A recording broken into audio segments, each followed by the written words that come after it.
Said I wanna leave to see the mountains. Mga trip, may nakita kaming kubo. So pupuntahan namin. Sana hindi kami bawalan. Parang ang ganda niyang spot para sa sunset. Hello po. Pwede kami pumunta rin, sir? Salamat po. Dami ng mga kubo dito. Ganda niya, parang nasa burol siya. Tapos gaano yung sunset sa tapat niya. You got your life to waste. Don't wait around for circumstance to go. Yung mga pahingahan. Yay! Guys, ready ka tumambay. Woo! Sarap tumambay dito mga katrip. Tapos yan yung view mo. Ang galing. Tapos dito may kubo. Sino man may-ari ng kubo na to.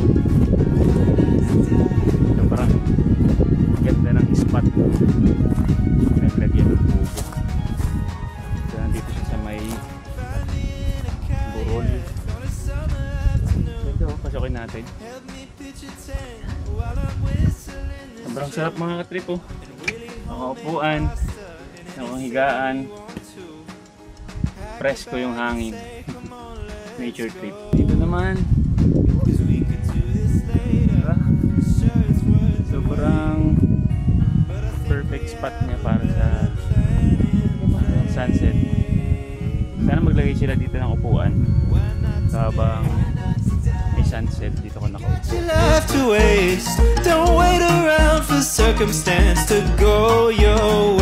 Hello po, magandang hapon po. Opo. Sa inyo rin po yung kubo doon? Nice. Camp Bravo. Camp Bravo po. Kasi nag-start pa lang kami itong Holy Week. Maglalagay kami ng ano dyan. Camp. Magiging camping site din po siya. Powder na. Sige, bigyan mo Joven, pakina lang. Thank you po. Bunduan dito. Kasi mga ano dyan, source ng tubig.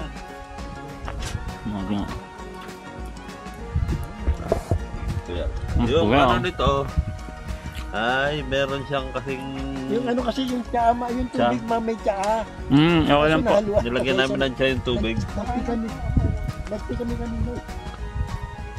Pakulo kami ng tubig. Yaw lang kami. Kubo ni Sir Alex. Alex na siya, hindi ako bago siya. Kuya Alex. Kuya Alex po. Si Joven. Kuya Joven. Yan. From Tagaytay City. Wow.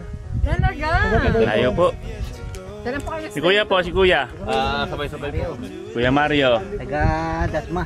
Dasma, Cavite po kayo. Go ahead and throw a different plan my way.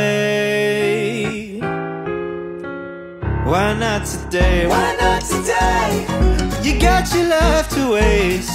Don't wait around for circumstance to go